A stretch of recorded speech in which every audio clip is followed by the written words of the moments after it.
네, 지금부터 녹화를 시작하겠습니다. 자, 그러면 저 목이 좀 잠겨가지고 좀 계속 낮은 톤으로 얘기를 하고 있었는데 이렇게 낮은 톤으로 얘기하면 분명히 100% 잠듭니다. 그렇기 때문에 조금 높은 톤으로 얘기를 하겠습니다. 이게 우리가 금리에 대해서 알기만 하면 사실 엄청난 폭락을 피할 수 있고 엄청난 상승을 먹을 수 있습니다. 근데 이제 평소에 항상 늘 승리하느냐 이거는 사실 조금 아니라고 생각하는데 거시경제를 보는 이유는 엄청난 폭락이 올 때 도망갈 수 있고 엄청난 상승이 올 때 그걸 기회를 잡을 수 있는 거 때문에 금리를 알아야 됩니다.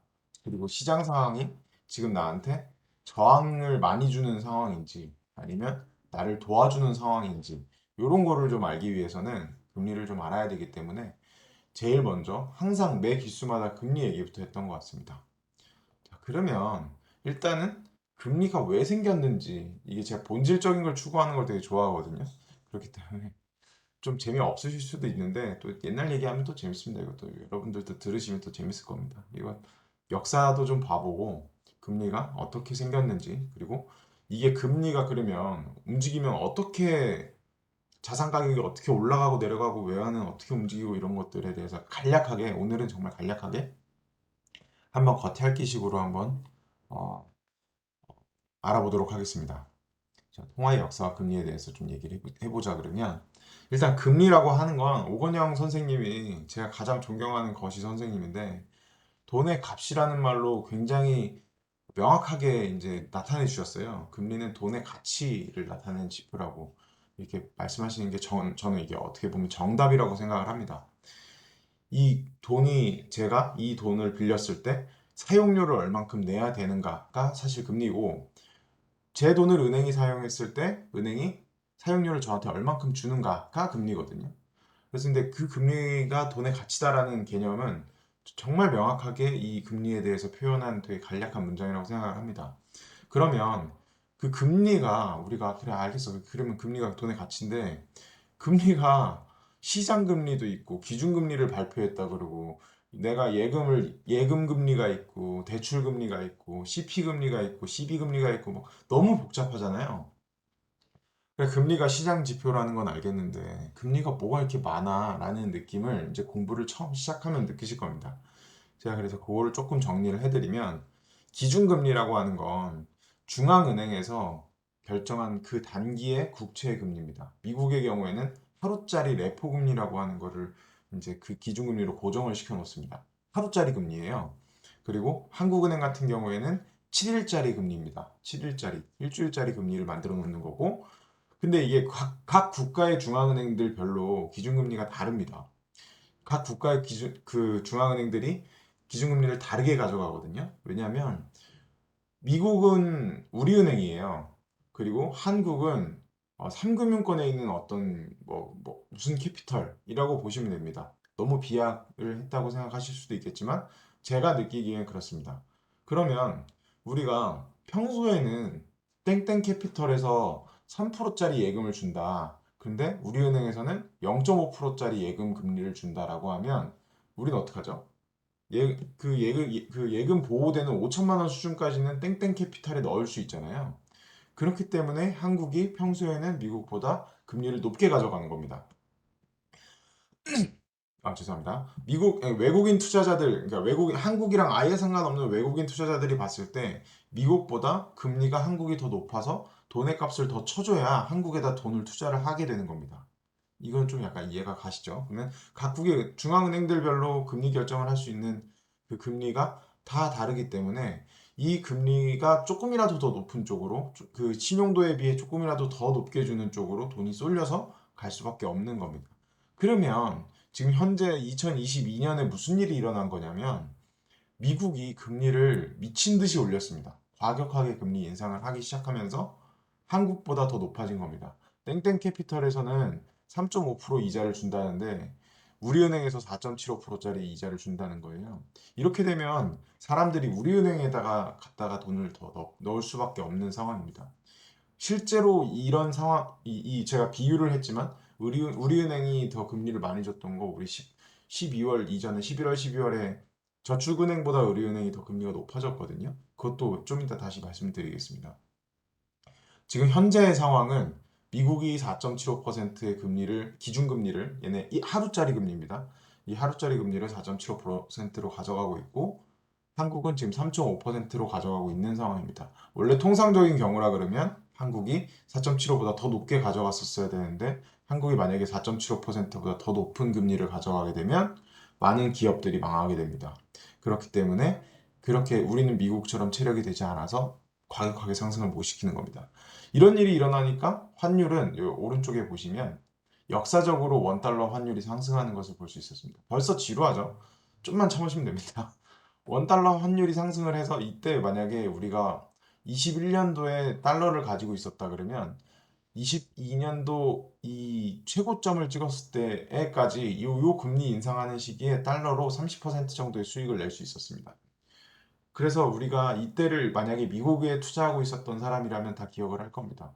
뭐 테슬라 50% 빠지고 뭐 애플 30% 빠지고 마이크로소프트 뭐 20% 빠지고 하는 와중에도 내 계좌는 왜 빨간불이지? 라고 생각을 하면 이 환율이 올라서 이 기업 가치는 떨어졌는데 환율이 올라서 내가 들고 있는 그 외화가 가치가 높아졌기 때문에 어느 정도 그 주식들의 가치가 떨어졌을 때 이걸 좀 방어를 해주는 그런 효과가 났었습니다. 왜냐하면 우리은행이 금리가 더 높으니까 땡땡캐피탈보다. 그러니까 이렇게 이 달러의 가치가 높아지면서 한화의 가치를 더 많이 줘야지만 달러를 바꿔주는 이런 현상이 일어나는 겁니다. 그래서 외환과 통화, 이 돈의 가치라는 것과 금리는 굉장히 밀접한 관계를 갖고 있습니다. 근데 이게 우리가 기준금리를 시장에서 우리가 직접 마주칠 일은 사실 별로 없습니다. 언제 사용을 하냐면 우리가 대출 받아보신 분들은 다들 아시겠지만 이렇게 장문의 문자로 너 대출금리 얼마야 라고 이렇게 저희한테 오죠. 기준금리 얼마에 가상금리 얼마 해서 당신은 얼마에 이자를 내야 됩니다 라고 이렇게 친절하게 문자가 옵니다. 그러면 거기서 말하는 그 기준금리와 가상금리를 더한 값이 이게 시장금리가 되는 겁니다. 그래서 시장금리는 시장에서 수요랑 공급에 의해서 결정이 됩니다. 시장에서 돈을 더 많이 빌리려고 노력하는 사람들이 많아지면 그만큼 금리는 계속 높아지는 거고 시장에서 아무도 돈을 빌리려고 하지 않으면 그만큼 금리는 낮아지면서 적정 수준으로 가상금리가 유지가 되는 겁니다. 그래서 여기서 지금 제가 정리를 해놓은 오늘 하려고 하는 얘기는 사실 이게 절반입니다. 뒤쪽에서 이제 이 금리와 시장 자산과의 관계에 있어서가 조금 하나가 그 나머지 절반이고 기준금리 같은 경우에는 중앙은행이 결정하는 거고 그러면 금리 미국 같은 그 우리은행이라고 표현했던 미국이 금리를 막 세게 올리면 모든 사람들이 다 미국에 예금을 하러 가기 때문에 금리 인상 사이클이 일어나게 됐을 때 미국이 제일 먼저 치고 가면 달러가 굉장히 비싸진다. 그러면 여기에 우리가 또 힌트를 얻을 수 있겠죠. 평소에는 원화의 가치는 보통은 한 1,100원에서 1,200원 사이를 왔다 갔다 합니다. 그렇기 때문에 그 홍춘욱 박사라는 분이 책을 여러 권 쓰시면서 항상 얘기를 했던 게 사회초년생이 달러 예금으로 목돈을 만들어 놓으면 10년에 한 번씩은 우리나라 이런 환란이 일어났을 때 돈을 벌 수 있다라고 한 얘기가 사실 그겁니다. 이게 제일 재수 없으면 10년 뒤에 터지는 거고 제일 빨리 터지면 뭐 5년 뒤에 터지는 거고 하지만 10년 뒤에 터지면 10년 동안 모아둔 돈의 30%를 이득을 볼 수 있으니까 아무것도 모르면 달러 예금을 모아라 라고 한 얘기가 사실 이런 의도입니다. 이런 1,100원에서 1,000원 시절에 쭉 예금을 모아놓고 있다가 이런 환란이 일어나고 미국이 갑자기 금리를 인상하는 이런 시기에 다른 나라들이 못 따라가게 되면 달러가 가치가 굉장히 높아지니까 이럴 때 팔고 그때 가서 이렇게 금리가 높아지는 시기에는 자산 가격이 박살나니까 그때 가서 싸진 자산을 사라라는 얘기입니다. 이 얘기가 이제 오늘 스터디 1회차를 하고 나면 이해가 되실 겁니다. 자, 방금 얘기 드렸던 것처럼 가상금리는 빌리려는 사람이 많을수록 금리가 높아지게 되고 돈을 빌려주고 싶어 하는 사람이 많을수록 금리가 떨어지게 되는 겁니다. 이게 수요와 공급에 의해서 결정이 되는 거고 시장금리 같은 경우에는 시장금리가 높으면 돈을 사용하는 값어치가 굉장히 비싸집니다. 그래서 현금의 가치가 굉장히 높아지는 겁니다. 이게 시장금리는 자산이 이렇게 수령을 할 때 이 맞바람으로 치는 그 자산 가격이 배를 타고 이렇게 앞으로 나간다고 했을 때 그 배에다가 금리가 높으면 저항이 세진다라고 생각을 하시면 되고 금리가 낮으면 저항이 약하다라고 생각을 하시면 됩니다. 저항이 약하면 조그마한 모멘텀에도 굉장히 쉽게 자산 가격이 올라갈 수 있는 거고, 저항이 높은 상황이면 큰 모멘텀이 있어도 그렇게 높은 수준의 상승이 일어나지 않는 거거든요. 왜냐 그러면 내가 금리가 10%일 때는 내가 이거 현금을 은행에다 예치만 시켜놔도 10% 이자를 받는데, 내가 굳이 주식 투자를 해서 리스크를 감수하면서까지 주식에 돈을 넣지 않는 겁니다. 그리고 내 사업체에다 돈을 넣어서 내가 이 1억을 투자해서 1,000만 원어치의 수익을 낼 수 있을까라고 생각을 하게 되면, 아니, 그럴 바엔 그냥 은행에 넣어놓지라고 하는 게, 금리가 높아지면 그런 현상이 일어나게 됩니다. 금리가 낮을 때는 야 이거 1억 그냥 은행에 넣어봤자 그 한 달에 뭐 얼마 나온다, 야, 만 원, 2만 원 나오면은 그냥 안 하지라고 생각하게 되는 겁니다. 뭐 10만 원, 뭐 1억 박아서 10만 원 나오면 차라리 나는 그냥 배팅하지라고, 금리가 낮을 때는 그래서 자산 시장에 돈이 많이 쏠려 들어가게 되는 겁니다. 그래서 조달할 수 있는 그 돈들이 이렇게 많이 쏠려 들어오게 되면 조금이라도 더 높은 가격에 사람들이 자산을 사게 되니까 자산 가격이 상승한다 라고 하는 거를, 지금 100%다 이해를 못하셔도 상관없습니다. 왜냐하면 이거는 정말 개략적으로 말씀드리는 거고, 이걸 이해하시게 되면 사실 자산시장에 대한 이해가 거의 끝났다고 보시면 되기 때문에, 어, 앞서 말씀드린 것처럼 너무 쉽게 느끼시는 분도 있고 너무 어렵게 느끼시는 분도 있을 겁니다. 괜찮습니다. 그래서 지금 보면 원달러 환율이 그래 나랑 뭔 상관이야 라는 건 좀 대답이 된 것 같아요. 그 기준금리가 가상금리 시행령이 머리 아픈 얘기를 하고 있네 라는 생각이 드셨을 텐데, 괜찮습니다. 괜찮습니다. 왜냐하면 이제 우리가 이제 7주 동안 요거에 대해서 익숙해지려고 하는 겁니다. 그렇기 때문에 처음부터 이렇게 좀 머리 아픈 얘기를 좀 했습니다. 이제 옛날 얘기를 좀 해볼게요. 옛날 얘기하면 좀 재밌거든요. 이게 원래는 우리가 옛날에 그 아주 옛날로 돌아갔을 때 거래가 이루어지고 할 때는 사실 금을 많이 썼습니다. 금으로 이제 금화를 만들고 혹은 은화를 만들고, 그래서 통화를 금으로 사용을 했었는데 태생적인 한계가 있죠. 채굴량이 한정적입니다. 자본주의라고 하는 건 계속해서 팽창해야 되고 계속해서 재화가 늘어나야 되는 시스템인데, 자본주의가 아닌 시절부터 썼던 금은 채굴량이 한정적이기 때문에 사실은 한계를 갖고 있습니다. 그래서 계속해서 금값이, 저희가 막 100년 주기, 뭐 200년 주기로 보면 금값은 계속해서 상승해 왔고, 그리고 잠시만요. 그리고 이제 그 뒤에 나오겠지만 금태환본이제가 폐지된 이후로 금값은 어마어마하게 치솟았죠. 이게 화폐로서의 가치에서는 태생적인 한계를 갖고 있기 때문에 우리는 화폐라는 걸 만들어서 쓰기 시작했습니다. 화폐 액면가라고 하는 게 뭐냐면, 만 원짜리에 적혀 있는 만 원이 화폐의 액면가입니다. 근데 이 만 원짜리 화폐를 만들 때 들어가는 그 조폐공사에서 들어가는 원가는 사실 만 원이 안 들잖아요. 이 만 원짜리 액면가를 갖고 있는 지폐를 만드는 데 들어가는 돈이 예를 들어 1,000원이라고 하면 한 장을 찍을 때마다 9,000원이 발생하는 겁니다. 이해되시죠? 액면가가 만 원인데 원가가 1,000원이라 그러면 한 장을 찍으면 9,000원이라는 돈이 갑자기 생겨나는 겁니다. 그래서 조폐공사에서 돈을 찍으면 찍을수록 돈이 복사가 되는 겁니다. 실제로 돈이 복사가 되죠. 그래서 이 발행 권한을 갖고 있는 주체는 화폐를 찍어내는 것만으로도 이걸 시뇰리지라고 하는데, 이런 시뇰리지를 창출할 수가 있습니다. 뭔가 실질적인 가치를 창출하지 않아도 돈을 이 권한만 가지고 찍어내기만 해도 실질적으로 가치를 창출할 수 있는 겁니다. 이렇기 때문에 계속해서 돈이 풀려 나가게 되는 겁니다. 근데 이걸 화폐가 타락하는 과정이라고 얘기를 하는데, 왜냐면 원래는 만 원짜리가 100개만 있으면 그 100개의 가치는 굉장히 높겠지만, 이걸 갑자기 1000개를 찍어버리면 그 1000개의 가치는 100개 있을 때보다 훨씬 더 10분의 1로 낮아지겠죠? 더 훨씬 구하기 쉬워지니까. 이렇게 화폐가 타락하게 되면 누가 가장 이득을 볼까요? 이 화폐 발행권을 가지고 시뇰리지를 독점할 수 있는 사람이 이 화폐를 타락시켰을 때 가장 큰 이득을 얻습니다.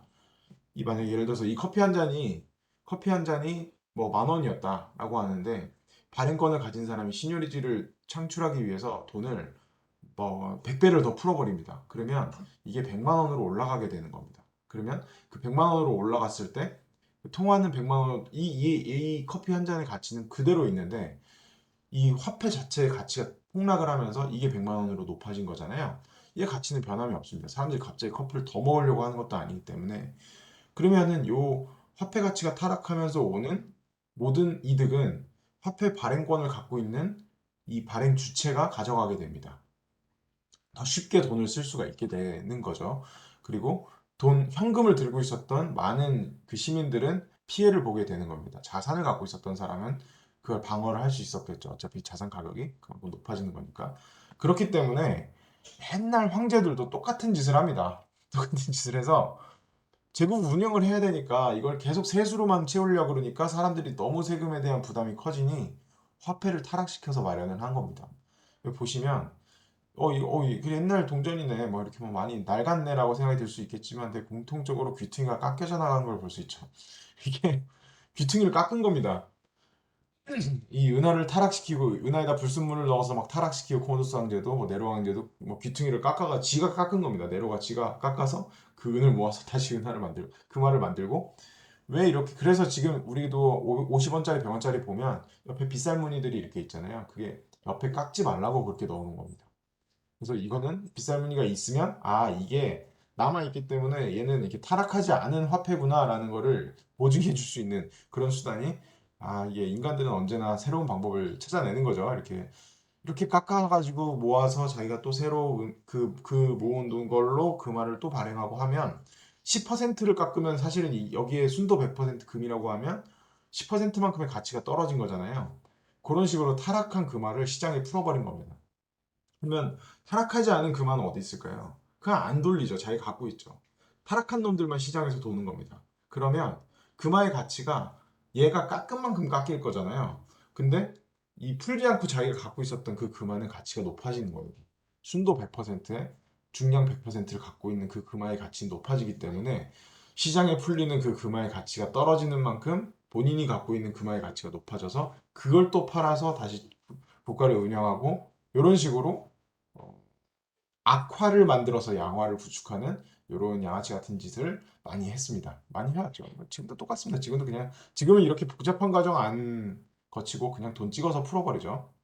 그래서 양화의 가치를 높이는 이런 일들이 있었습니다. 그래서 이 화폐가 사실 발행권을 갖고 있는 주체가 사실은 이 화폐에 대해서 돈을 엄청나게 벌 수 있는 그리고 이 시스템을 장악할 수 있는 권한을 갖게 된다라는 거를 이제 유대인들이 보여주게 되죠. 유대인들이 이제 16세기 이후로 들어오면서 죄송합니다. 신세계를 개척하고 탐험의 시대가 열릴 때는 그때 당시에는 스페인이 가장 강력한 함대를 갖고 있었고 가장 강력한 식민지를 지배를 하고 있는 그 패권 국가였죠. 그러다가 이제 영국과 한판 붙었습니다. 영국과 한판 붙어서 영국이 이겼죠. 영국이 이기면서 항해조례라는 걸 만들어 갖고 전 세계에 있는 모든 식민지에서 나는 모든 물자는 유통은 우리가 할 테니까 니들이 식민지에서 얼마를 갖고 오건 우리한테 돈 내. 라는 거를 만들어 버린 겁니다. 이럴 때 스페인이랑 영국이랑 싸워서 니들이 이겼는데 왜 우리한테 그래라는 얘기를 네덜란드가 하게 됩니다. 이때 당시에 네덜란드는 강력한 증권 시장이 만들어지기 직전인가 그 유대계 자본들이 이 네덜란드에서 계속 돈을 유통을 하고 있었기 때문에 굉장히 많은 어, 유통 물량들이 네덜란드를 통과를 하면서 큰 부를 축적을 했고 네덜란드가 경제적으로는 패권 국가로 굉장히 그리고 많은 돈을 가지고 그리고 이 군함을 만들고 영국과 붙어서 이길 수 있다는 자신감을 가지고 있었던 상황이었습니다. 그래서 아니 니네들이 싸워서 만든 항해 조례를 왜 내가 지켜야 돼? 라고 해서 네덜란드와 영국이 한판 붙었습니다. 근데 영국이 이겼죠. 그래서 영국이 한 짓은 야 니들이 금융의 패권을 갖고 있으면 그거 다 런던으로 와. 이렇게 다 같이 네덜란드에 있던 그 기업들을 본사 이전을 런던으로 시킨 겁니다. 이런 과정에서 유대계자분들이 이 유통 시스템 같은 것들을 모두 영국으로 다 넘기게 되고 그래서 이제 그때부터 영국의 패권이 시작이 되게 된 겁니다. 근데 이제 옆에서 보니까 프랑스랑 영국은 항상 사이가 안 좋았는데 쟤네 보니까 막 내전도 일어나고 막 스코틀랜드에서 이제 막 독립하겠다고 막 싸우고 있고 북쪽에서 스코틀랜드랑 싸우고 보니까 배도 많이 망가졌고 이거 좀 이번에는 하면 우리가 이기겠는데? 라는 생각을 프랑스에서 하게 된 겁니다. 이때 네덜란드에서 넘어왔던 윌리엄 3세가 이제 프랑스랑 다시 싸워야겠는데 군자금을 다시 모금하려 그러니까 시간이 너무 오래 걸리니까 유대인 친구들한테 다시 한번 부탁을 한 겁니다. 야, 니들 옛날에 전쟁기금 만들어서 줬잖아. 야, 120만 파운드만 좀 줘봐봐. 이런 식으로 부탁을 한 겁니다. 근데 얘네들 입장에서는 손해보는 장사를 할 수는 없는데 왕이 시키니까 주긴 줘야 되는 거예요. 그래서 얘네들이 아이디어를 낸 게 우리가 은행이라는 걸 만들어 볼게요. 우리가 가문 몇 개가 모여서 17반 모아가지고 우리가 120만 파운드 줄게. 근데 우리한테 이거 그냥 이자 8%만 줘. 네 원금 너 다 써. 그냥 쓰고 다 버리고 매년 그 세금으로 걷는 8%만 우리한테 이자로 주세요. 그리고 우리가 120만 파운드만큼 왜냐면 너한테 우리가 네 채권을 내가 갖고 있으니까 요 채권으로 장사를 좀 할게. 라고 얘기를 한 게 이 파운드 영란은행에서 발행하는 파운드가 된 겁니다. 이게 화폐가 처음 우리가 지금 현대 시대에 살고 있으면서 느끼는 그 화폐라고 하는 게 처음 발생하게 된 계기고 여기서 8% 영원히 안 갚아도 되는 8% 이자를 달라고 한 요거는 이제 처음 국채의 시초가 되는 겁니다.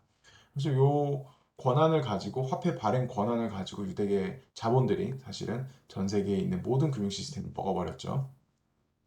이렇게 탄생했던 이 은행이라는 시스템, 은행이 그런 식으로 탄생을 한 건데 채권과 은행이 탄생을 하면서 많은 금융에서의 변화가 일어납니다. 왜냐하면 이전에는 내 돈을 맡아주면 보관료를 같이 맡겨놓고 아유 이거 나안 도망가고 여기 있어서 고맙다고 이렇게 좀 이렇게 뽀찌를 좀 줬습니다. 근데 좀 저급한 표현을 가끔 쓸 때가 있거든요. 그래서 이렇게 뽀찌를 좀 줬는데 얘네들이 그걸 가지고 돈 장사를 하기 시작하니까 야, 잠깐만, 내가 그거 맡아줄게라는 사람들이 많아진 거예요. 그러면은 보통 그렇게 이걸 맡아줄게라는 사람이 많아지면 많아질수록 이 보관료의 가격은 떨어지게 되고 오히려 야, 내가 너한테 돈을 좀 줄게. 내가 이걸로 돈 장사를 해보니까 남는다, 많이 남는다. 급한 사람한테 빌려주고 이자를 받을게. 라는 시스템으로 은행이 변하게 된 겁니다. 뭐 똑같죠. 뭐 영국에서 윌리엄 3세가 야 내가 급하니까 돈 좀 빌려줘라고 했을 때 야 그럼 내가 너한테 돈 빌려줄 테니까 이걸로 내 돈놀이 좀 해도 돼? 라고 한 거랑 똑같습니다. 근데 네 똑같습니다. 이렇게 해서 은행의 역할이 지금 만들어졌고 근데 이게 무제한으로 발권을 해버리면 무제한으로 대출을 내줘버리면 쉽게 뱅크런이 일어나는 거예요. 쉽게 파산이 일어나는 것을 확인을 하게 됐습니다. 그래서 네 죄송합니다. 지금도 현재까지도 레버리지 9배. 레버리지라고 하는 거는 사다리라고 하는 지렛대라고 하는 뭐 이런 영어 단어인데 보통 대출이나 아니면 사람 뭐 인적 레버리지, 뭐 자본적 레버리지 이런 얘기를 많이 쓰는데 이거는 내가 들어가는 돈에 내가 들어가는 노력이나 돈에 몇 배의 수익을 낼 수 있고 몇 배의 손실이 올 수 있는 아니면 몇 배의 시간을 쓸 수 있고 몇 배의 시간에 손실이 일어나는 이런 것들을 이렇게 좀 이렇게 투입 대비 많이 이렇게 효과를 낼 때 레버리지라는 표현을 많이 씁니다. 그래서 은행이 발행한 채권, 우리한테 예금 팔고 기업들한테 이렇게 기업의 채권을 은행들이 이렇게 우리한테 예금을 팔고 이렇게 하면서 모아놓은 이런 채권이 그거에 곱하기 9배만큼 총 10배의 돈이 돌아가게끔 지급 준비율이라는 거를 정해놨습니다. 국가에서 정해놨기 때문에 그 채권을 많이 확보하려고 대출을 많이 일으켜야 되는 상황에서는 그 채권이 많이 확보되어 있으면 그만큼 대출을 9배나 더 많이 일으킬 수 있는 겁니다. 100만 원의 채권을 갖고 있으면 이 사람은 1000만 원까지 대출을 일으켜서 돈을 돌릴 수가 있게 되는 겁니다. 이게 지급 준비율이라고 하는 개념입니다. 그래서 이렇게 은행채가 늘어날수록 얘네들은 이 돈을 절대 안 놀리고 계속해서 대출을 발생시키고 있거든요. 그렇기 때문에 유통되는 통화량이 늘어나는 겁니다. 아까 전에도 말씀드렸지만 유통 통화량이 늘어나면 화폐가 많아지는 거고 화폐가 많아지면 화폐의 가치가 떨어지게 되는 겁니다. 그래서 여기서 보면 경제 상황 해결을 위해 정책 공조가 필요하다 그랬을 때 여기는 한국은행 총재 이창용 총재고요. 여기는 추경호 지금 기획재정부 장관 겸 경제부총리죠. 이 둘이서 만나서 무슨 결정을 하냐면 야 우리가 이 재정왕이라고 써져 있는 사람 야 재난지원금 같은 거 우리가 직접 돈을 꽂아줄게. 세금으로 사람들 주머니에 돈을 꽂아줄게 하는 거는 이 재정왕이 이제 결정을 하는 거고 은행왕은 그러면 우리가 금리를 낮출게요. 대출 많이 할 수 있게 돈이 많이 풀리게 자산 가격이 올라서 사람들이 죽지 않게 돈을 빌리는데 문제가 없게 우리가 금리를 낮출게요. 라고 이렇게 결정을 하는 게 통화 정책을 결정하는 게 이 은행의 이 둘이 만나서 얘기를 하면 이런 기사가 나오면 어 이제 자산 시장에 뭔가 상승이 오겠는데 라는 시그널로 보시면 얼추 맞을 겁니다.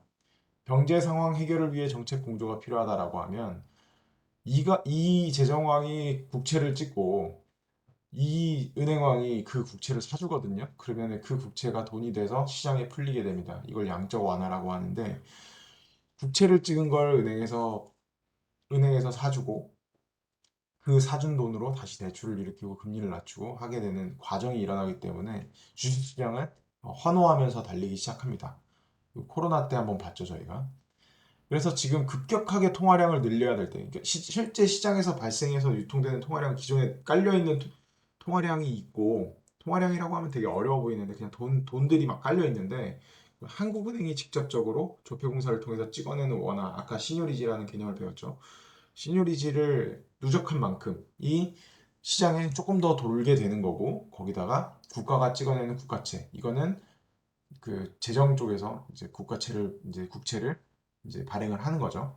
그럼 그 국채를 시중은행 그 국채가 또 시장에 또 돈이 돼서 돌아다니는 거고 시중은행이 제공하는 대출 여기 대출 총액이라고 되어 있는 파란색 요것만큼이 계속해서 늘어난 만큼 시장에서 돌아다니게 되는 겁니다. 그러면 아까 말씀드렸던 것처럼 이 둘이 만나서 급격하게 통화를 늘려야 될 때는 국채를 발행해서 한국은행이 찍어낸 원화로 매입해주고 그리고 그걸 가지고 시장에 풀어버리고 대출은 쉽게 쉽게 금리를 인하해서 이 대출을 받은 돈으로 사람들이 또 경제활동을 할 수 있게끔 돌리는 이런 위기가 왔을 때는 이렇게 통화량이 늘어나는 정책 결정을 하게 된다. 그러면 이때는 뭘 해야 되냐? 자산을 매입을 해야 됩니다. 자기가 살 수 있는 한 최대한의 자산을 매입을 해야 되는 상황입니다. 지금은 완전히 반대죠. 지금은 시장에 있는 통화량을 어떻게든 꺾으려고 노력을 하고 금리를 높이고 여태까지 쓰던 뭐 PPP라든지 뭐 다른 재정 정책 김제는 뭐 지원금 같은 거 안 주잖아요. 그런 이런 재정 정책 같은 것들을 계속 여태까지 풀었던 재정 정책들을 없애고 있는 상황이기 때문에 미친 듯이 자산을 매입해야 될 시기가 사실은 아닙니다. 크게 봤을 때는. 근데 뭐 괜찮은 자산이요? 뭐 이런 거 상관없이 안 되는 사도 괜찮죠. 자, 그러면 요거는 제가 그 레이 달리오 아저씨가 변화하는 세계 질서라고 하는 유튜브를 책을 쓰고 그거를 이제 간략하게 줄여서 1시간짜리 영상으로 만든 유튜브에서 캡처를 해온 내용입니다. 요거는 제가 카페에다 링크를 올려드릴 테니까 한국어로 좀 번역한 것들도 있거든요. 그 번역한 것도 한번 보시면 굉장히 애니메이션으로 돼 있어서 재밌습니다. 모두가 알다시피 지금 우리가 지금 여기 계신 분들이 뭐 60대, 70대인 분들이 없는 걸로 제가 알고 있거든요. 60대, 70대인 분들이 없다 그러면 우리의 추억 속에는 아 그래 아까 전에 뭐 네덜란드 뭐 영국 뭐 책에서 본 것 같은데 패권 국가 하면 그랬던 것 같아 라는 생각은 들지만 그냥 우리 머릿속에는 패권 국가 하면 미국이죠. 왜냐면 우리가 그 전 세계를 살지 않았기 때문에 우리는 지금 미국의 패권 세상에서 살고 있습니다. 지금 중국이 지금 그 패권에 도전하려고 계속 커져 나가고 있는 상황인 거고, 언제 이렇게 미국이 패권을 가지게 됐는가라고 하면 1, 2차 세계대전 이후입니다. 1, 2차 세계대전 이전에는 서유럽 중심의 패권이, 영국 중심의 패권이 유지가 됐다라고 하면 2차 세계대전이 끝나갈 때쯤에 지금 독일도 많이 싸우면서 많이 지들도 데미지를 먹었고 영국도 그렇고 프랑스도 그렇고 지금 그때 당시에 패권에 도전하고 있었거나 패권 국가였던 친구들은 다 같이 완전히 너덜너덜해진 상태였습니다. 하지만 미국은 본토가 아주 멀리 떨어져 있기 때문에 아무런 타격을 입지 않은 상태였습니다. 그래서 이 친구들이 뭘 했냐면 야 니들 지금 탱크도 필요하고 뭐 다 필요하잖아. 총알도 필요하고 총도 필요하고 사람도 필요하고 필요하지. 그러면 금으로 해 결제해. 니네 지금 파운드와 줘도 안 받아. 근데 금 많잖아 라고 한 거예요. 그래서 이렇게 진짜 딱 그 끝나기 전에 아주 상대가 아주 힘들어하고 있을 때 브레튼 우즈 체제라는 걸 만들어서 금태환 본위제라는 걸 수립했습니다. 니네 그냥 금 1온주 갖고 오면 우리 달러 35달러 줄게. 이때 당시에 달러가 파운드 하나 뭐 다른 뭐 프랑이나 그 유럽에 있는 모든 그 화폐의 가치가 떨어지고 있었던 상황이었기 때문에 이렇게 패깅을 해준 겁니다. 니네가 금을 우리한테 맡기는 만큼 우리가 현금을 너네들한테 줄게. 라는 거를 이제 기축통화로서의 역할을 할 수 있게끔 패깅을 해버렸습니다. 달러와 금을 패깅을 했습니다. 이런 상황에서 그 기술력과 공장과 그때 당시에는 그런 전쟁을 피해서 똑똑한 뭐 머리 좋은 사람들이 미국으로 많이 이민을 하게 되고 모든 기술력들이 미국으로 모이기 시작했기 때문에 미국산 제품을 전 세계 사람들이 원했습니다. 전 세계 사람들이 원하는 미국산 제품을 뭐 포드를 사고 싶을 때는 결국에는 현, 현금이 없으니까 금을 들고 가서 달러로 바꿔서 포드 자동차를 사서 달러를 다시 미국에서 쓰고 그 물건만 다른 나라로 빠져나가게 되는 겁니다. 그러면 결국 어떻게 되냐면 전 세계에 있는 모든 금을 미국이 빨아들이게 되고 달러는 그들과 미국 간의 거래 사이에서 돌기만 하는 겁니다. 제품만 밖으로부터 빠져나가는 거예요. 미국의 영토 바깥으로 제품만 빠져나가고 금은 빨려 들어오고 계속 달러는 그 사이에서 돌기만 하는 겁니다. 그런데 이제 70년대, 60년대, 70년대를 넘어가면서 이 전범 국가들이 사실 전쟁을 일으키려고 하면 엄청난 기술력이 있어야 되기 때문에 전쟁을 일으킬 수 있는 힘이 있는 거거든요. 그럼 얘네들이 지금 당장은 그때 망했지만 2, 30년 지나면서 다시 힘을 이제 쌓기 시작하면서 엄청 저렴하고 인건비가 저렴하니까 저렴하고 혁신적이고 퀄리티가 좋은 제품들을 쏟아내기 시작합니다. 독일 기업, 일본 기업들이. 그래서 미국 사람들이 독일 물건과 일본 물건들을 막 엄청나게 찾기 시작하는 거예요. 뭐 도요타 자동차에서부터 시작해서 뭐 메르세데스 벤츠도 있고 뭐 엄청나게 독일 제품에 대한 수요, 일본 제품에 대한 수요가 많아지다 보니까 이 미국인들이 자기들이 직장에서 번 현금을 모아서 이 외국 제품을 들여오는데 달러를 쓰기 시작하고 달러가 그러면 결국 독일, 일본 같은 기술을 갖고 있는 다른 국가로 빠져나가기 시작합니다. 자, 우리가 여기서 지금 주목해야 될 건 달러가 빠져나가는 것과 달러가 들어오는 것입니다. 그러면 달러는 금이랑 똑같다고 했잖아요. 이때 그 파리 공항에도 이 아저씨 이름이 있죠. 샤를 드골 공항이죠. 이 아저씨 샤를 드골 이때 당시에 대통령 아저씨가 프랑스 대통령 아저씨가 야 잠깐만 이거 달러가 자꾸 미국에서 빠져나가는데 금 이제 없을 것 같은데? 이런 생각을 하게 된 거예요. 그리고 그때 당시에 베트남이랑 전쟁을 하고 있었기 때문에 쟤네 돈도 많이 필요한데 돈 많이 써야 되는데 금이 있나? 그 돈 쓰려 그러면 쟤네 돈을 신요리지 창출을 위해서 돈을 찍어야 되는데 돈을 찍으려 그러면 금이 필요하고 근데 금이 있어? 금 없을 것 같은데? 이렇게 생각을 하게 된 거예요. 그래서 독일에서는 실제로 이제 니네 금 어딨냐라고 이제 야 우리가 맡겨놓은 금 어디 갔어? 그랬더니 보여줄 수 없습니다. 뭐 창고에 잘 있어요. 이런 식으로까지밖에 얘기를 안 해주고 뭐 대사들이 막 찾아가도 입구까지만 보여주고 금 있는 거 현물을 좀 보여주세요. 이렇게 못 보여줍니다. 막 이런 식으로 나오니까 의심을 사기 시작하면서 야 그러면은 우리가 지금 달러를 자꾸 벌고 있잖아. 달러로 금을 사자. 금을 우리가 묶으면 쟤네들은 재정이 더 마른다. 쟤네들 금을 확보해야지 그만큼의 발권을 해서 그만큼의 발권을 한 걸로 또 가서 전쟁도 하고 뭐 얘네가 뭐 정부 정책으로 뭐 부양도 시키고 하는데 그러면 금이 더 필요할 텐데 그럼 금의 가치를 좀 더 높게 하겠다라고 해서 달러 들고 가서 금으로 바꾸기 시작합니다. 그래서 이걸 보고 이거 달러 많이 들고 있는 친구들이 금을 막 사서 막 제끼기 시작합니다. 그러면 이제 미국에서는 금이 자꾸 빠져나가는 거죠. 한때는 80% 전 세계에 있는 모든 금의 80% 이상을 갖고 있었던 미국이 50% 이하로 금이 빠져나가는 걸 보고 얘네들이 어떻게 했을까요? 상대는 미국입니다. 그냥 그걸 끊어버렸어요.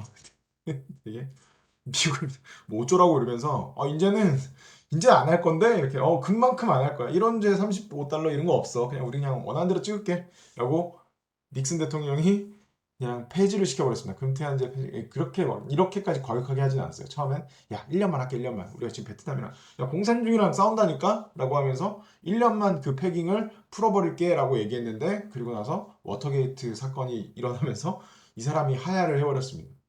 이 사람이 그냥 대통령을 그만둬 버렸어요. 그럼 뭐 이제 뭐 돌이킬 수 없는 강을 건너게 된 거죠.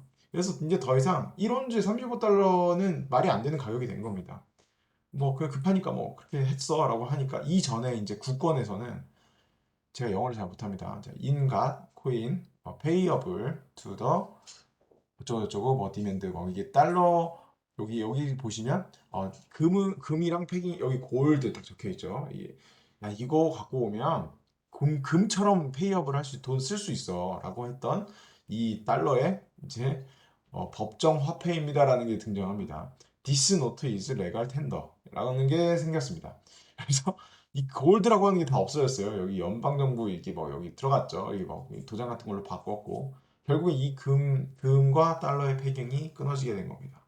이렇게 되면서 어마어마한 자산 가격의 상승이 일어나는 거는 이제 다음 장에서 보여드리도록 하겠습니다. 자, 그러면 여기까지 지금 역사 얘기하니까 좀 나름대로 재밌잖아요. 옛날 얘기하면 원래 재밌거든요. 그럼 이제 또 조금 머리 아픈 얘기를 좀 해보겠습니다. 이게 금리가 자산 가격이랑 반비례하는 이유에 대해서 좀 얘기를 해드릴게요. 이게 보통 대학교에서 저는 대학교 때 경제학 원론을 안 배웠거든요. 근데 경제학 원론 배우면 그냥 외운다고 하더라고요. 채권 가격이 올라가면 뭐 채권 금리가 내려가면 채권 가격이 올라간다. 뭐 근데 이렇게 외우면 바로바로 이렇게 순간적으로 써먹기가 되게 어렵습니다.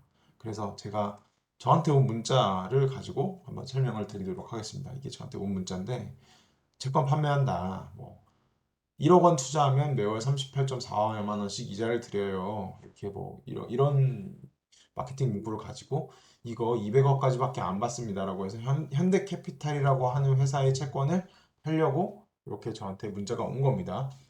그래서 이게 발행을 9월 16일 날 할 거고 2년 만기고 2년 뒤에 이제 세금 다 떼고 나면 연 너가 먹을 수 있는 수익률이 4.3%야 라고 하는 채권입니다. 그러면은 요걸 가지고 저희가 계산을 좀 해볼게요. 여기 우리가 미 미션도 있었지만 위 미션도 있었죠. 이게 자, 요 퀴즈가 여기 있습니다. 채권의 할인율에 대한 개념을 검색을 해서 이제 각자 그 팀장님 그 팀장님이 만드신 단톡방에 검색한 내용을 간략하게 본인이 소화해서 복사 붙여넣기 하지 마시고 그러면은 본인이 얻을 수 있는 게 아무것도 없습니다. 자기가 소화한 대로 내가 이해한 대로 좀 정리를 해서 카톡에 남겨주시면 그걸 좀 캡처해서 제가 게시판을 만들어 놓겠습니다. 그러면은 팀장님들이 업로드를 좀 해주셨으면 좋겠습니다. 이 채권이 지금 아까 여기서 이제 있었던 1억 원을 산다고 하면 여기서 보면 채권 가격이 여기 적혀 있습니다. 매수 단가는 1,050원이다. 채권 가격이 1,050원이고 지금 제가 가져갈 수 있는 채권의 수량은 9,950개인 겁니다. 24개월 만기고 금리가 지금 여기서 얘기한 수익률이 4.3% 이렇게 얻을 수 있다라고 지금 저희가 판단을 한 건데 이게 예금이랑 다른 게 저희가 예금은 1억을 넣으면 1억이 원금이 보장이 되고 금리가 결정이 되는 거죠. 근데 채권은 원금 보장이 되는 상품이 아닙니다. 우리가 보장받을 수 있는 건 내가 갖고 있는 채권의 수량이에요. 왜냐하면 채권의 가격이 계속 변동이 되기 때문에 채권의 수량만 보장을 받는 겁니다. 24개월이 지났을 때 그러면 채권의 가격은 남아있는 기간과 금리에 따라서 결정이 되기 때문에 24개월이 지났을 때 남아있는 기간은 이제 하루 남았다라고 하면 다시 1억 원으로 수령을 하게 됩니다. 이 채권은 1억 이 만기 때 1억 원을 돌려주는 채권인 거거든요. 이렇게 만기 때 1억 원을 돌려주는 채권이기 때문에 사람들이 예금이랑 헷갈리게 생각을 합니다. 근데 이 만기가 돌아오기 전까지 남아있는 기간이 있을 때는 채권의 가격이 계속 변동을 하게 됩니다. 그래서 기간까지 생각을 하면 조금 헷갈리니까 죄송합니다. 지금 목이 쉬어 있네요. 죄송합니다. 이 만기까지 돌아오는 것까지 계산을 하면 우리가 지금 여기서 더 헷갈릴 수 있으니까 이 남아있는 기간에 대한 거는 조금 이번에는 얘기하지 않도록 하겠습니다. 그러면 이게 금리가 이 채권 똑같은 채권이라고 했을 때 이게 금리가 4.3%일 때는 이 채권의 가격은 이 1,050원이죠. 금리가 떨어지면 떨어질수록 월 이자를 보장을 해주려면 이걸 쿠폰이라 그러거든요. 요 이자만큼은 계속 꼬박꼬박 나오는 겁니다. 이 금리에 따라 이자가 변하는 게 아니에요. 우리는 금리에 따라 이자가 변하는 거래에 익숙하기 때문에 채권 금리라고 하는 거에 조금 애매하게 느낄 수 있는데 이 친구들이 보장해 주는 건 요 채권 수량에 따라서 나오는 월 이자가 요거야 라는 겁니다. 월 이자가 요만큼씩 나와. 쿠폰이 요만큼씩 나와 라고 하는 건데 금리 상황이 이렇게 채권의 금리가 2%로 떨어진다 라고 하면 2%의 수익을 얻을 수 있는 쿠폰을 갖고 있는 그 채권이 이자를 35만 9천 원을 준다라고 하면 이거의 가치는 2%로 역산해서 계산해 봤을 때는 2억 원이 되는 겁니다. 이해 잘 안 되시죠? 지금 이해 안 되실 겁니다. 그러면 약 2배 정도 올라서 금리가 8% 정도의 그러니까 예금을 우리가 넣었을 때 8% 이자가 30만 원 월 이자 35만 원 정도가 36만 원 정도가 나오려고 그러면 5천만 원만 넣어도 36만 원 정도가 나오는 거거든요. 이게 금리 8%일 때는. 근데 금리 2%일 때는 2억 1,500만 원 정도를 넣어야지만 36만 원어치의 이자가 나오게 되는 겁니다. 이런 식으로 계산을 해서 월 금리가 2%일 때는 월 이자가 36만 원이 나오려 그러면 2억이 필요하고, 금리가 8%일 때는 월 이자 36만 원이 나오려 그러면 5천만 원이 필요한 겁니다. 근데 제가 오늘 갑자기 24개월 만기짜리 이 상품을 1억 원을 주고 샀는데, 이런 일은 일어날 수는 없겠지만 갑자기 다음날 금리가 8%까지 뛰었다라고 하면 이 채권의 가격은 어떻게 됐을까요? 다음 날입니다. 기간의 차이가 없다고 하면 이 채권의 가격은 반토막 나는 겁니다. 두 배가 금리가 갑자기 다음날 두 배가 뛰었다 그러면 이 채권의 가격은 반토막이 나는 겁니다. 그리고 이 채권의 그리고 금리가 갑자기 절반으로 떨어진다 그러면 이 채권의 가격은 두 배가 나는 겁니다. 이 기간이 이렇게 똑같이 남아있다라고 하면, 이렇게 정확하게 두 배가 나지는 않지만 이 가치가 이렇게 두 배가 되고, 금리가 떨어지면 떨어지는 만큼 가격이 올라가게 되고, 이 금리가 높아지면 높아지는 만큼 가격이 떨어지게 되고 하는 이 이유가, 요만큼의 돈을 넣어야지만 요만큼의 이자가 나오기 때문에, 요게 갑자기 두 배가 올라가서 그대로 유지가 되고, 금리가 두 배가 올라가서 그대로 이거 절대로 안 내려가는데 라고 하면 가격은 이렇게 박살이 나게 되는 겁니다. 그래서 보통 채권은 만기까지 들고 가지 않고, 채권 트레이딩 하는 사람들은 이렇게 금리가 변동되고 이 만기가 얼만큼 남았는지를 계산해서 여기서 트레이딩을 해서 돈을 버는, 그 프랍 트레이더들은 이런 채권 트레이딩을 많이 하곤 합니다. 죄송합니다. 제 목이 좀 많이 쉬어 있네요. 그래서 보면, 그러면 이 금리가 이렇게 많이 급격하게 변할까라고 하면 작년에 어마어마한 변동이 있었죠. 어마어마한 변동, 이거는 기준금리입니다. 이 기준금리가 미국이 어마어마한 상승을 22년 내내 보였죠. 그렇기 때문에 우리 자산시장이 22년 내내 하락에 하락을 거듭했죠. 이게 금리가 올라가서 그렇게 된 겁니다. 금리가 이렇게 급격하게 테이퍼링이라고 하죠. 테이퍼링을 하면서 돈을 회수하고 이렇게 금리를 계속해서 상승시키고 했던 한 해가 22년입니다. 그렇기 때문에 우리가 이 스터디를 1년 전에 알았다 그러면 22년도에 자산시장에서의 나의 포지션을 많이 줄였을 겁니다. 그렇게 많이 줄이지 못했다 그러면, 내가 금리에 대해서 알아야 되는구나 라고 생각을 하시면 됩니다. 여기 시장금리도 제가 하나 더 추가를 해서 넣었거든요. 원래 자료에는 없었던 내용인데, 이건 미국채 10년, 오늘 아침에 캡처를 한 내용입니다. 이건 미국채 3년. 이게 3년 뒤에 만기인 채권이랑 10년 뒤에 만기인 채권이랑 이 차이인 거거든요. 그러면 10년 뒤까지 가져가면 금리의 변동성이 더 심할까요? 심하지 않을까요? 원래 우리가 더 오랫동안 묶으면 묶을수록 예금도 금리를 더 많이 주잖아요. 그래서 원래는 신년물이 3년물보다 훨씬 더 이 금리가 더 높은 상태로 유지가 되는 게 통상적인 경우입니다. 그래서 여기서 보면 최저 0.5%, 최저 0.1%, 이게 정배열됐다라고 생각을 하시면 되는데, 이렇게 금리가 급격하게 상승하는 22년도에는 죄송합니다. 미국채 3년물은 4.5%까지 올라갔는데 미국채 10년물은 4.2%까지밖에 안 올라갔습니다. 이렇게 역전이 되는 이유는 뭐냐면, 금리를 이렇게 급격하게 상승시킨 게 10년이나 가겠어? 라고 생각을 하는 겁니다.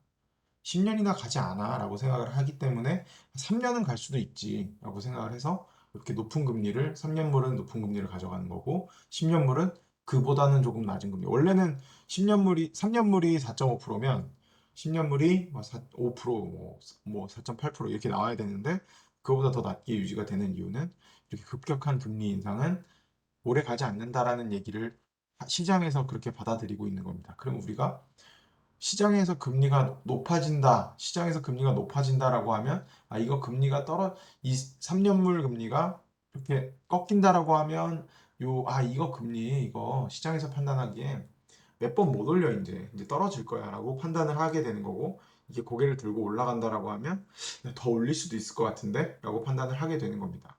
그래서 여기 보시면, 여기서 꺾일 때 그렇게 채권 영업을 많이 했어요. 그 채권 영업을 많이 해서 9월 달에 이런 문자도 받게 된 거죠.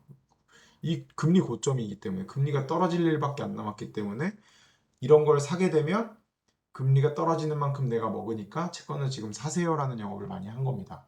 실제로 금리가 떨어졌죠. 시장 금리가. 근데 지금 요즘에 다시 시장 금리가 고개를 딱 쳐두고 다시 올라가고 있습니다. 이게 왜 그럴까요?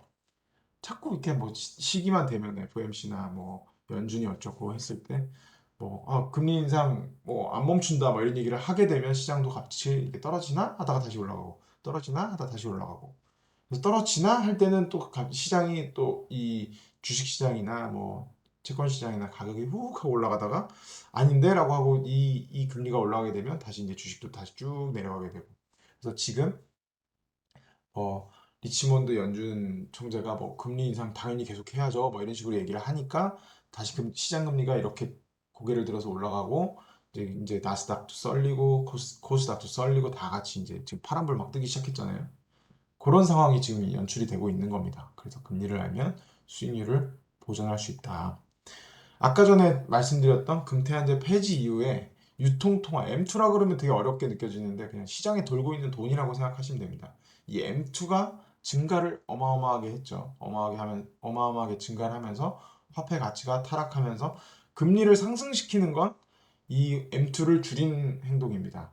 왜냐하면 대출 총액이 줄어들 거거든요. 대출 감당을 못하니까 M2에는 대출 총액도 들어가게 됩니다. 그러면 금리가 높아지면 대출을 줄일 거잖아요. 근데 금리가 낮으면 대출받기 너무 쉬우니까 이 M2가 증가를 하게 됩니다. 그래서 한국은행에서나 뭐 미국 연준에서도 이 M2를 줄이기 위해서 금리를 인상시키고 있는 거라고 보시면 됩니다. 이렇게 되면 통화 가치 M2가 계속해서 근데 이게 M2가 얼만큼 증가를 했는가를 트래킹을 한 게 이 오른쪽 밑에 있는 그래프입니다. 이 파란색이 머니 서플라이 그러니까 돈을 얼만큼 풀었나 이게 갑자기 어느 순간 각도를 틀어서 막 하늘로 치솟고 있는 게 보이죠? 74년도에 금태한제 폐지를 71년도에 금태한제 폐지를 하고 난 이후에 이렇게 돈이 많이 풀리기 시작한 겁니다. 원래는 네, 지금 하던 거 마무리하고 또 말씀드릴게요. 요거를 71년도에 금태한제를 폐지를 하고 난 이후에 돈을 마음껏 찍어내서 풀 수 있기 때문에 마음껏 찍어내서 풀기 시작하면서 돈이 풀리면서 다우존스 주가 지수도 계속해서 상승을 했습니다. 이 위에 있는 건 골드 프라이스거든요. 71년도에 폐지를 딱 하자마자 금값이 뛰기 시작합니다. 금값이 뛰기 시작하면서 이 노미널 평균값이고 요거는 인플레이션을 적용했을 때의 금값이다라고 하는데 평균값이나 그냥 인플레이션 적용했을 때나 어마어마하게 상승을 하기 시작하죠. 왜냐하면 금은 그대로 있는데 돈을 풀면서 돈의 화폐의 가치가 떨어지기 때문에 금값이 올라가는 겁니다. 이렇게 돈이 풀리면 자산 가격이 올라간다. 여기 왼쪽에 있는 이 그래프는 뭐냐면 1913년도부터 지금 2019년도까지 이 달러 가지고 살 수 있는 퍼체이싱 파워라고 하는 거거든요. 100달러 가지고 살 수 있는 게 얼마나 100달러의 가치가 떨어졌는가를 보이는 겁니다. 1913년도에도 100달러 갖다 살 수 있었던 그거가 지금 현재로 갖고 오면 2019년에는 3달러 정도 수준의 가치만 살 수 있다라고 하는 지표입니다. 그러면 똑같이 100년이라는 시간이 흘렀는데 100년이라는 시간이 흐르면서 돈의 가치가 거의 97%가 깨져버린 거죠. 이렇게 급격하게 깨지게 된 계기에는 지금 여기 이렇게 반등하고 이렇게 여기 올라가고 있을 때는 1, 2차 세계대전 때 돈값이 너무 귀해졌을 때 이때는 그리고 여기 금태한 브레즈누트가 여기 브레튼 우즈가 여기 있죠. 여기서 금이랑 달러랑 패깅을 시켜버렸더니 지금 유지가 되다가 71년도에 이제 바로 그 패깅이 끊어지기 이후부터는 그냥 거의 밑으로 기기 시작합니다. 달러 가치가 굉장히 훼손이 되고 그리고 이제 이거에 대해서 로버트 기요사키는 부자들의 음모라는 책에서 금태한 정지 선언은 달러의 사망 선고다라고 얘기를 했는데 아직 안 죽었죠. 왜냐면 다른 나라 통화들도 다 같이 사망 선고를 받은 거기 때문에 그 중에 가장 괜찮은 달러는 여전히 패권을 유지를 하고 있는 겁니다. 그래서 통화량을 증가시키는 방법을 왜 알아야 되냐? 이런 기사들이 나오면 자산을 매입해야 된다는 시그널이기 때문입니다.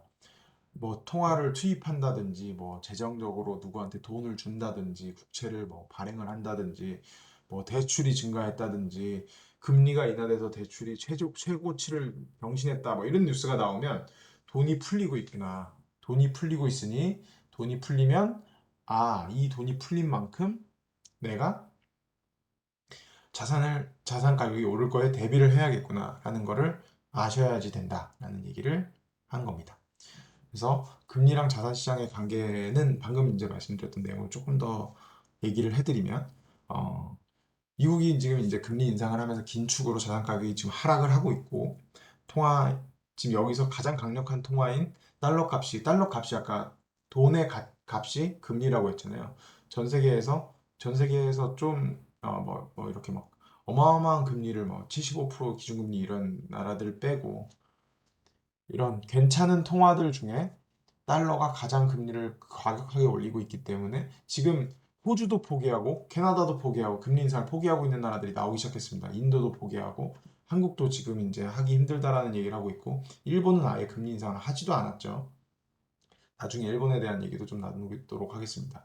ECB, 그러니까 유럽 센트럴 뱅크도 금리 인상을 더 이상 못한다라는 얘기를 계속 하고 있는 이유는 달러가 저렇게까지 높여도 우리는 못 따라간다. 우리는 저렇게 빠르게 금리를 올릴 수 없다라는 얘기를 하게 됩니다. 왜냐면 금리를 이렇게까지 우리 5.2%까지 올릴 거야 하면서 막 계속 금리를 올리고 있으니까 전 세계에 있는 모든 달러들이 미국으로 쏟아져 들어가기 시작합니다. 그렇게 하면 다른 나라들은 다 죽고 미국만 살게 되겠죠. 이걸 달러 패권으로 갖고 있는 미국은 알고 있는 겁니다. 그래서 우리가 지금 그래서 22의 총재가 얘기한 건 아니죠. 22에 있는 그 은행권에 있는 사람들이 미국한테 너희들이 좀 책임감을 가져야 되는 거 아니냐라는 얘기를 이런 리만 때도 했었고 이번에도 하고 항상 얘기를 하면 미국은 일단 그건 우리의 관심 밖이야라는 얘기를 합니다. 그렇죠. 미국 달러는 자기들 나라 우리나라 얘기고 니들이 우리 거 쳐다보고 있는 거지라고 얘기를 하는 겁니다. 그렇기 때문에 패권을 갖고 있는 나라들이 깡패일 수밖에 없는 겁니다.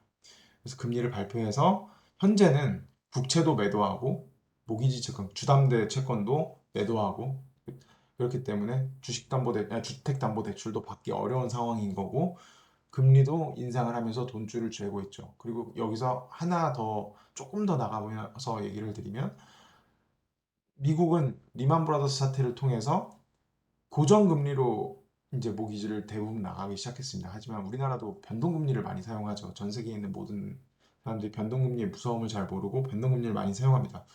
이렇게 작년에 금리 인상을 했을 때 미국은 사실 타격을 많이 안 받을 수 있는 이유는 장기간의 고정금리로 묶어놨기 때문입니다. 이 미국에 있는 가계대출의 대부분은 고정금리로 묶여 있습니다. 그래서 이렇게 금리 인상을 한 여파는 미국인들한테는 사실 잘 가지 않습니다. 하지만 변동금리 대출을 많이 받아놓은 다른 나라에 있는 많은 가계대출 같은 경우에는 이렇게 금리를 급격하게 상승하면 터질 수가 있는 거죠. 그래서 그렇게 같이 못 따라가고 있는 겁니다. 그래서 2022년에 자산이 가격이 하락한 이유는 바로 이 연준의 가격한 금리 인상 때문에 일어났다. 근데 진짜로 경기 침체가 올 것 같아서 금리를 인하시키면 금리랑 이 금리가 인하가 되는 거랑 자산 가격이랑 상관이 없어요. 경기 침체가 오면 그냥 자산 가격도 다 같이 부러지거든요. 그런데 지금 그래서 금리 인하한다고 해서 막 그냥 돈 들고 싸들고 들어가면 안 된다라는 얘기가 요즘 많이 나오고 있는 이유는 지금 이렇게 인플레이션이 안 잡힌 상태에서 금리를 갑자기 꺾어서 떨어뜨리는 건 경기가 완전하게 부러졌다는 얘기고 경기가 죽기 직전이라는 얘기이기 때문에 자산 가격도 하락합니다. 그거는 이제 금리만의 문제는 아닙니다. 원래 경제라고 하는 건 여러 가지의 팩터들이 얽혀 있기 때문에 그러면 변동금리로 대출을 받았던 사람들은 시세차익을 노리고 자산을 산 경우에는 하지만 이게 여기 금리만 얘기를 해보자면 고정으로 들어간 이자 비용이 굉장히 증가하기 때문에 이 자산의 매력이 떨어지게 되는 겁니다. 그럼 팔고 싶어 하는 사람들이 많아지면 많아질수록 자산 가격 자체는 떨어지게 되는 거죠. 그리고 미래의 돈을 10년 뒤에 뭐 1조를 벌 회사가 있다라고 하는 거를 그 미래에 있는 수익을 지금 현재로 땡겨져 올 때 금리가 높으면 여기 분모에 들어가는 값이 커집니다. 이게 아까 앞서 나왔던 할인율의 개념입니다. 요거를 여기다 넣은 이유는 처음부터 이렇게 검색해서 보시면 조금 어려울 수도 있는 분들도 있기 때문에 이런 개념을 좀 제가 이렇게 도식화해서 나타냈습니다. 10년 뒤에 있는 수익을 현재로 땡겨올 때 할인율의 개념이 들어가거든요. 이게 금리가 낮을 때는 10년 뒤에 1조 벌게 지금 뭐 한 9,900억 이렇게 땡겨올 수 있습니다. 밸류에이션을. 근데 이게 10년 뒤에 1조를 벌 건데 금리가 10%다라고 하면 뭐 지금 8천억 정도밖에 못 땡겨오게 되는 겁니다. 지금 현재의 기준으로 봤을 때 10년 뒤에 1조를 벌 수 있는 놈은 금리가 낮을 때는 지금도 거의 1조에 가까운 수익으로 인정이 되고 10년 뒤에 1조를 벌 수 있는 놈은 지금 금리가 막 10%다 이러면은 이걸 땡겨올 때 한 80% 정도만 인정을 받는다라고 하는 게 할인율의 개념이기 때문에 이걸 한번 검색을 해보시고 그래서 금리가 인상되면 우리 주식은 미래를 보고 하는 거잖아요. 미래 수익을 낼 수 있는 그 주식이 떨어지게 되는 겁니다. 매력이 떨어지게 되는 거죠. 네, 그러면 됐다. 여기까지 딱 10시에 마무리가 됐습니다. 네, 오늘 요렇게 첫 시간을 좀 진행을 해봤는데 많이 어려우신 분도 있으셨을 거고 이렇게 쉬운 내용을 모른다고 하시는 분도 있었을 것 같습니다.